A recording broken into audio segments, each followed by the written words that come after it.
Jeremy Hunt is the chairman of Veterans on Duty. Jimmy Byrne is a member of the advisory board. These are two guys with military backgrounds who have their thumb on the pulse of all things military.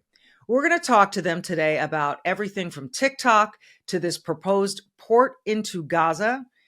Lots going on, and these two guys have it covered. We've had them on before. You may have seen them with us in the past.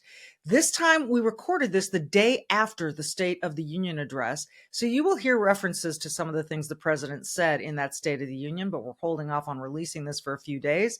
So it may seem dated, but we spoke to them on that Friday and they have a lot to say. And one of the main topics, TikTok. What happens if it goes away? All of that is coming up next. Welcome to the Michele Tafoya podcast. Jeremy and Jimmy, it's good to have you guys back on the show. And there's a lot of timely stuff to discuss, which is why I reached out. I want to start with this port to Gaza, this pier to the shore in order to bring humanitarian supplies. The idea is noble. I guess airdrops haven't worked as well as everyone expected. But Jeremy, what do you think? It seems to me this could put people in some danger. Yeah, I definitely, I think your intuition is exactly right. I mean, well, first thing to remember is that Secretary Gates got it right. President Biden has been wrong on just about every single foreign policy idea over the last several decades. I mean, and this is no different. The idea that in the midst of incredible danger that our troops are in right now. I mean, we've seen over 170 attacks on American troops in the Middle East since October 7th of last year. And so since all these different attacks, now we have our commander-in-chief pushing troops further into harm's way, right there on the coast of Gaza, trusting somehow that these terrorists, an organization, Hamas, funded by Iran, and Hamas is an organization that is dedicated to destroying not only Israel, but also the United States, and to put our soldiers right there in Hamas controlled territory is a disaster. And so, and he's obviously, trying to placate to, some of his base, but this is I think it's incredibly dangerous. I think it's something that should not happen at all. What we should be doing is supporting our allies, funding it, giving Israel the funding that they need to continue to defeat Hamas, making sure we stand with them and give them the space to do what they need to do to destroy Hamas, and then all that we can do to make sure that we take care of the the serious issues in the region. Jimmy, let's play this out for a second. Let's say that they build this port. American troops go in there to deliver the goods, and they are attacked and fired upon and potentially killed. If that were to happen, how do you see that just exacerbating this scenario? I can't imagine what the American response would need to be. Well, yeah, I think, first of all, it would make it incredibly worse. I actually want to back up for 1 second because there is one thing I thought was interesting that came out of the State of the Union address last night. President Biden was trying to say that, there weren't going to be any American troops on the ground in Gaza. And maybe he's trying to say that, they're not going to be, in Rafah, the area that Israel is currently, operating around. But the point is that if he's building a pier in Gaza that's not currently there, and he's doing it with U.S. resources, I don't know how he can say that there's not going to be U.S. sailors, service members on the ground there in harm's way, because they will be the ones that are going to have to put it there. And, by the way, the ones that are going to have to run security in that area to protect whoever's building the port itself. So this is sort of, I was surprised to hear him say that last night, because, I think we're going to be able to see this with our own eyes as this pier is being built, or if it does get built, is that we're going to have service members on the ground in harm's way, as Jeremy was saying. And, if, God forbid, something does happen and we lose, soldiers or sailors, service members there in Gaza, the backlash is going to be crazy, not just here in the United States politically for the president, because it's going to have these sort of reminiscences of what happened in Afghanistan. Exactly. When we lost, those service members there. Yeah. But, it's going to have ramifications for families. And then it's also, potentially going to bring on a response from the United States if they have to go in there and do something to try to keep these Hamas fighters away from that area and keep it secure. And so, my concern there would be that it would end up, potentially spiraling, where we may see the administration create another gaffe like they did after those Marines were killed, where they, bombed a family that was trying to make it to the Kabul airport, thinking that, they were some Taliban fighters or whoever it was. And it exacerbated that situation, geopolitically for the United States as well, as they were trying to, show some sort of ham-handed response to what had happened. And so, that would be my main concern there, is what that initial backlash would be like when we have to go back and try and figure out who did this and strike back at them. But also, the ramifications for the families and of the service members if they were to get injured or killed, which unfortunately we've seen some of that happening in the Middle East in the last couple months anyway, from these drone strikes and everything else that's happened. Yeah, Jeremy, the region is so dangerous. And what do you think the odds are that this actually happens? As you said, this proposal placates his base, right? The people who are saying ceasefire and all the rest. But what about the rest of the world? How will they see this, and what would this result in? I mean, I think first and foremost, I think it kind of confirms what they already think about the United States under President Biden's leadership, which is that we are projecting American weakness, not American strength abroad. And that has been Joe Biden's story since he took office, since he decided to try to suck up to Iran these last few years. And we've seen how that has just been a disaster all around. And but unfortunately, at this time, we need a Congress that will be able to come together, that is functional, that's able to kind of step in and say, no, Mr. President, this is way beyond, what we're going to authorize. But as many of us are not surprised to hear, our Congress is not one that is particularly functional or known for getting things done. And so, it looks like one of those situations where President Biden, as commander in chief, now he's already kind of given that, especially as he's, spoken to the world last night at the State of the Union. I mean, he's going to be able to go ahead and send these troops there. And I think it's incredibly dangerous. And I hope that the defense officials will step up and say, look, Mr. President, we did not advise this, but we need people to really consider the implications and the long-term effects of this. It's also a slap in the face to Israel. I mean, we're going to send. I mean, here we have hostages that are still being held by Hamas, 6 of which are Americans. And we don't see any kind of military operation to go rescue those hostages or any type of we haven't heard anything about what he's doing to get those hostages out or anything like that. And even the soldiers in the Middle East that have been attacked in different areas in the Middle East, there've been a very kind of a measured, very kind of soft response. We've been kind of pussyfooting around the whole issue.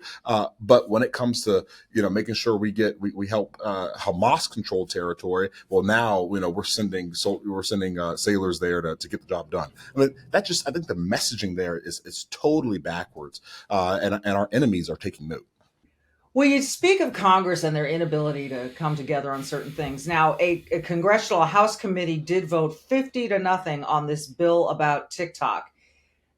Jimmy, let's get into this, because I don't care how many tweeners, how many kids call Congress. They don't understand TikTok is a national security threat.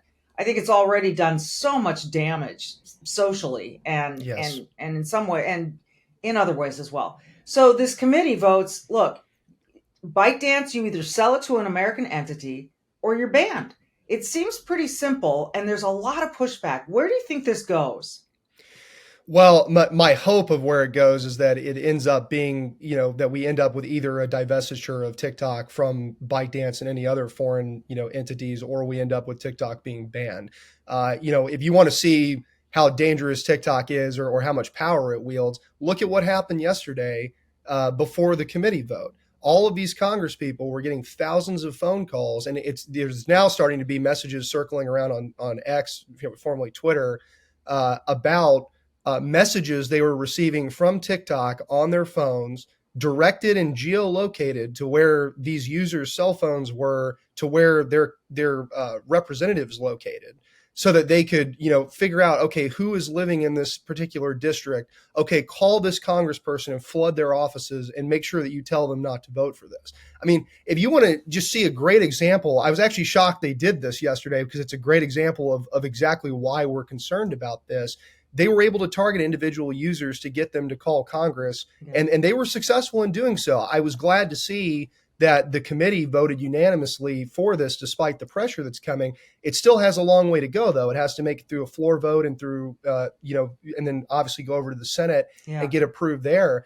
But, Americans need to make no mistakes about this. And I understand, everybody likes to go on TikTok and watch, 8-second videos of their cat or whatever it is. Okay. But the larger issue here is that this is a massive national security threat. Okay. We have an app that is partially owned by a Chinese company, which is partially owned by the Chinese Communist Party. They actually, it has been confirmed, they have a stake in that company. Yeah. And there's a national security law in China, which hopefully most people know about, that says that if the Chinese government, the Chinese Communist Party, asks TikTok or ByteDance to do something, whether it's hand over data or spy on folks, whatever it is, even take over phones, which is something that FBI Director Christopher Wray just testified to a couple weeks ago in Congress. He said that there's a danger that TikTok could, be forced by the Chinese Communist Party to take over software on people's phones. And that's one of the reasons it got banned on government devices, just in the last year or so. And so, people need to understand, like, especially going into an election year, as good as China is at influence operations and all of that stuff, the ability for them to use TikTok's algorithm to get to our teenagers, our children, or just normal American voters and get them to do what they would prefer for them to do. And they may not even realize it's happening as it's happening, right? This algorithm is incredibly strong, and it can figure out people's, kind of wants and needs and what they think about and stuff with, in some cases it's been reported by Wall Street Journal within 40 minutes. Just 40 minutes of use of the app is enough for it to start learning how to take advantage of you and your thoughts. So people need to realize, what's going on here. I've been heartened to see that this went, has at least made it through the committee 50-0, but there's a lot of backlash coming from some people on the far left. And I've also seen some people on the right too, that have been coming out against this for free speech reasons or trying to reach out to voters, whichever one it is. I hope they come around to this because, this is a national security threat, and it might be only a matter of time before it gets worse for us. The free speech argument, Jeremy, doesn't hold water with me, because changing ownership of this app or banning this app does not prevent people from going to any other app, Instagram, X, any Facebook, whatever, and expressing themselves. So it seems to me if you can have access to one app, you can have access to the others as well. So I don't understand the free speech argument here, particularly when speech is being manipulated by ByteDance and by the CCP, ostensibly.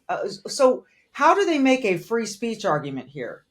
Yeah, I mean, I think you're spot on, Michelle. I mean, I don't understand how you could make this a free speech issue. There is no free speech on an app run by the Chinese Communist Party. Okay, so what this legislation is trying to do is to force them to say, look, you can keep TikTok can continue to flourish, but there's one thing you got to do. You have to divorce yourself from the Chinese Communist Party. You can sell to an American company. You can sell to literally any outside of China. I mean, the legislation is very focused, and it's very specific to that issue. And so that's the number one thing we have to remember here. And also, too, another concern is this information issue. I mean, young people, TikTok is by far the dominant news outlet for young people. I mean, that's where they're getting all their news about the world and how they see things. We already saw after the attacks, the Hamas's attacks on Israel, we already saw it right in those weeks following that, how TikTok was manipulating their algorithms to make sure that our young people were being fed pro-Hamas propaganda.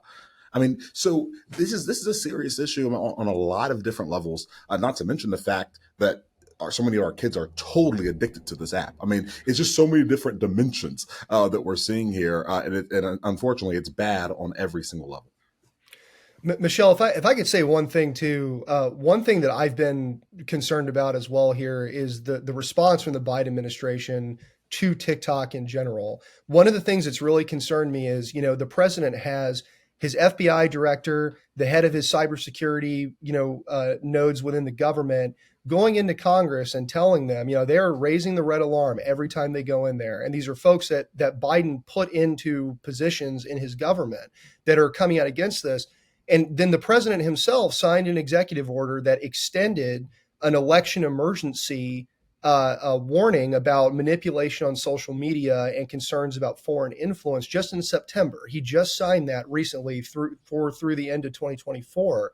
But then, just a month ago, not long after, they had the hearings on TikTok again, just recently, the president's campaign came out and encouraged people to follow them on TikTok. They created a TikTok page. That's right. And then were telling Americans they should go on there to follow him. And so that is just one thing I wanted to say real quick that I'm concerned about is that, if the president is actually serious about this stuff, then, he needs to get his entire administration and his campaign, for that matter, on the same page with one another and make sure they're not baiting Americans into getting on this app that they literally banned from the phones of the U.S. government. It's shocking to me they're doing that. And I hope that they pull back from that, soon and recant on it. I'm not holding my breath on that one. I'll be honest. Last thing I want to get into with you guys is this reduction in troops that we're seeing. Now, I've been reading about it, and I know you guys know way more than I do about all the specifics here. So, Jeremy, let's start with you. This percentage of troops, this reduction in the force size, they're trying to sell it as, well, we're just not going to fill some spots that, that are currently empty. And this is to make us more effective, more nimble. What is really going on here? Yeah, I mean, well, as you said, I mean, a lot of it, what we're seeing right now is kind of the way they're trying to spin it is to say, well, these are empty spots, and they're really or spots mostly designed for the war on terrorism, the kind of counterterrorism operations that we're doing. And so since we're shifting more to a kind of conventional threat and looking at, pacing threats like China and Russia, we kind of need a different type of force. And while that might be true, we know that's not the whole story. The real story is that the military has been suffering from a serious once in a generation recruitment crisis. They don't have enough people literally volunteering to serve in the military. And there's a lot of reasons. We could have a whole podcast on why I think that is, that the United States military is lacking in bringing in new soldiers. Would you do me a favor and give me like your three top reasons though, Jeremy? If you could just hammer out a couple. Yeah, well, I mean, you have to go back to 2021 when President Biden took office. His Secretary of Defense said the number one issue that we need to handle and we need to get a hold of in the United States military is white supremacy. That's the number one threat. It's not China, not Russia, not anything else. And they went on this witch hunt. And Jimmy's done a lot of research into this as well. This witch hunt for white supremacists in the military. And basically what it really means is people who think differently than how we want you to think. And of course, that came back with not much at all, and it wastes a lot of money, time, and everything else. But even the broader issue, the military sadly has just become. You see this kind of over politicization, and a lot of families don't want to send their loved ones into an institution that is seemingly to be more politically motivated than anything else. I mean, you have Secretary of Defense after Roe v. Wade was overturned. He sends out. I mean, this has never been done before for the Secretary of Defense to send out this this memo giving his issues. I'm very concerned about the Supreme Court doing this, and we are now going to fund abortions for soldiers. I mean, you see a lot of unprecedented kind of politicization of the military. This idea that we're going to start looking, not everyone wears the same, I was in the Army, everyone wore the same green. Oh no, now we actually see color. And then now we need to talk about race every day. I mean, so those are some of the issues that I think, but what kind of exacerbates this whole issue is the funding problem, is that we have to continue to put pressure on Congress to fund our military. Right now, the increase in military funding is very small, and it does not keep up with inflation. So it is effectively a cut. And when you look at what China's doing, well, they're investing in hard power at an alarming rate, far more than we are investing in our military. And that's going to be a problem with they are our number one threat. We are in a new type of Cold War, and we're not keeping up.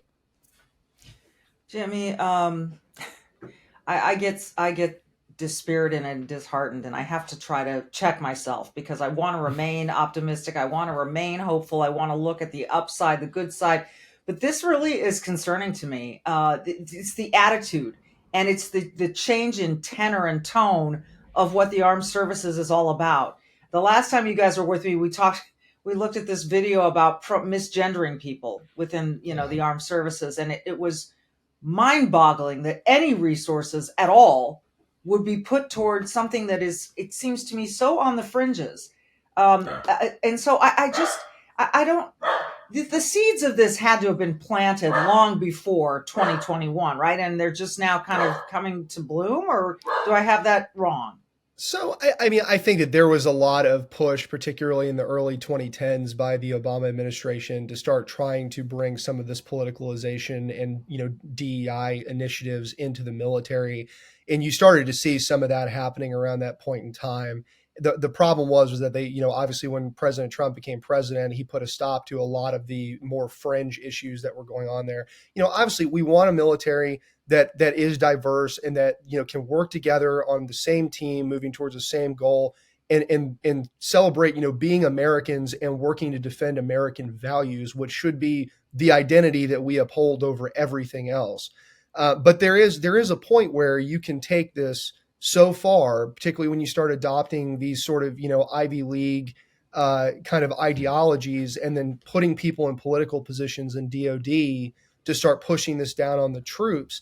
And that was essentially what the Biden administration did in 2021. They started taking a lot of these political operatives who, took advantage, frankly, of the tragedy that happened around George Floyd's murder, and went on, to go in the military and kind of take that zeitgeist in that moment in American history and use it as a bludgeon on troops, and not just on the troops themselves, but also their families, frankly. I mean, DoD schools have been, pushing some of these ideologies on kids. And fortunately, there's been a lot of people in Congress that have been, pushing back and questioning this from the DoD education administrator. But, you're right. I think it did sort of start in the early 2010s. And I think I saw a little bit of that myself at that point in time. But I really think it got supercharged, following the COVID era and, some of the stuff around the DEI initiatives that came out of that. And so unfortunately, that's coming to fruition now. And my hope is that, a lot of the pushback that we're seeing, I think there really has started to be a reversal on some of this stuff now. I think DOD's seen that, they may have went a little too far on some initiatives. And it's starting to draw back. Yeah, just a little bit. I think it's starting to sort of draw back a little bit now. And I hope that pendulum continues to swing back towards the middle, because, nobody, I'm personally conservative, but, I don't want the military politicized. I don't want it to be, one way or the other. I want it to be in the middle, apolitical, focused on, fighting and winning our nation's wars, which unfortunately, we haven't been too focused on in the last couple of years. Well, Jeremy, my background's in sports, and in sport in every level, except maybe youth, but let's say college and pro, the way you earn a spot on a roster is by working really hard and by being better than everyone else. There's competition, there's merit base to, you don't become Tom Brady without a lot of work. And you don't replace Tom Brady with a guy who's maybe checks some ideological boxes but can't play the role, right? So why isn't that still being applied to the military? Yeah, I mean, it's scary to think. I mean, when you start cherry picking people based on the color of their skin, based on immutable characteristics, not only do you degrade the institution itself, but you also destroy trust between teams. I mean, you start to see each other not as fellow teammates, but as someone of a different race, of a different whatever, and you start to kind of degrade what it means to come together to fight and win our nation's wars, as Jimmy said, which is the mission of the military. And it also, even for the person, I mean, I can't tell you how degrading it would be to say, okay, we're going to get this job because you're, in my case, because you're black. I mean, it's offensive. So it's even offensive to the people in which, the program is directed. So, it's one of those things that we have to continue to speak up. We have to continue to have programs like yours that are shining a light on this stuff, that is talking truth. That's the way we kind of fight back with a lot of these really misguided initiatives. One thing sorry, Michelle. One thing I wanted to add to what Jeremy just said too is when you talk about this sort of divisiveness that comes out of this DEI program, the ideologies and stuff, look back at what happened on college campuses in the aftermath of October 7th, right? I mean, you saw this anti-Semitic backlash that was focused specifically on this, terrible just groupthink mentality that is brought us to this point where, kids can watch, innocent people get murdered, unfortunately on X and Twitter from these Hamas terrorists and say, this is fake or this was justified because of, some colonialism or whatever. Yeah. That's the type of thing that you don't want seeping into the United States military. And, we unfortunately just saw an airman, set himself on fire in front of the Israeli embassy in DC a couple of days ago. And, obviously I feel terrible for his family. And it's awful that he somehow, got to that point where that happened, where he felt the need that, settler colonialism or whatever it was bad enough that he felt he was committing genocide and then went and killed himself. Right. And set himself on fire in front of this building. That's the type of ideology that you don't want seeping into the United States military. And it's concerning that happened there. And, imagine if it got worse than that. That is, I'm glad you brought up that story because that was a shocking tale. And I really have to believe there was more to that. There had to have been some sort of level of either mental illness or something that led this poor guy to do this. It's tragic. It's awful. Yeah. Yes. Okay. I like to end my podcast by asking, because we talk about some really deep and sometimes dispiriting, depressing stuff. So this time I'll switch it. Jimmy, what gives you hope? Well, I think the one thing is that if we look back in American history, we've gone through really difficult times in this country, and we've gone through, every time we've gone through something difficult, we've always bounced back from it, right? There's always been these competing forces that have put us in difficult situations, and we've always gotten ourselves out of it. And I'm confident, despite a lot of the issues, particularly surrounding the military right now, and whether it's a recruiting crisis or the health crisis that is partially feeding the recruiting crisis as well, and those types of things, Americans have always eventually rallied around what the right answer is and driven forward. Like we've always figured it out. And things are very divisive right now. They're as divisive as I can remember it, and I think most people alive now can remember it. But I would hope, and I do have optimism here, that people will realize, like, this country is, in my opinion, a miracle, right? It's the greatest country in the world. And, the American people will eventually rally around, a leader and move forward with that leader, to strengthen our citizenry, bring back that civic virtue and get people inspired to lead the country and lead this world, because that's what America's been doing for the last 70 years. And in my opinion, warts and all, we've still been better at it than most other places have been. I don't want to see a world where a China or a Russia are running the world stage, because they will run roughshod over everyone. And so my hope is that Americans will sort of rise up to that challenge and will really rally around the ideas and the values that we've always held and kind of push forward to strengthen our military and strengthen our country in general. So I don't think we should give up on it. This is a great country, and I would hate to see this wonderful experiment that we've been taking part in fail. Jeremy, what makes you hopeful? Yeah. Well, I mean, first, as a Christian, my hope is always in Christ. I mean, that's where it all stems from for me. That's what wakes up in the morning and it gives me, the joy of going throughout my day. I guess even on a more practical level, my wife and I, we often look at as we raise our two little kids, and we have a 4-year-old and a 1-year-old. And what gives me hope when I look at them is yes, the pressures out in society and culture today are toxic, they're dangerous. The ideas that are floating around that are incredibly troubling and for a lot of parents. But what we know is that our pressure that we're applying in the home to stand up for what's right, to know, to speak truth, and to not follow the crowd, we're exacting even more pressure in our homes. And so what gives me hope is seeing my kids, their excitement to learn new things and to teach them the right and the real story of our country. And so that gives me hope when I see my little girl recite the Pledge of Allegiance. It makes me very, very, very proud. So that gives me hope. Well, you guys give me hope. I love having you on. We'll do it again because your voices are so important in this conversation, and I wish they were amplified even more. And so we try to do that because I think people need to hear this from hopeful, honest, truthful, patriotic Americans who really believe in what this country is and can still be, Yes. and can grow into. So, guys, thank you so much. I end every podcast with the same two phrases: be brave and do good, like these two gentlemen. And we will see you next time. Thank you. Thanks, Michelle. Thanks for having us. According to the United States intelligence community, domestic terrorism from white supremacists is the most lethal terrorist threat in the homeland. To that end, our administration is carrying out the first ever comprehensive effort to tackle the threat posed by domestic terrorism, including white supremacy. We're doing so by taking action to reduce online radicalism and recruitment to violence. We're also disrupting networks that inspire violence and domestic terrorists by providing resources to communities to build resilience. We cannot and must not give hate any safe harbor. Any safe harbor.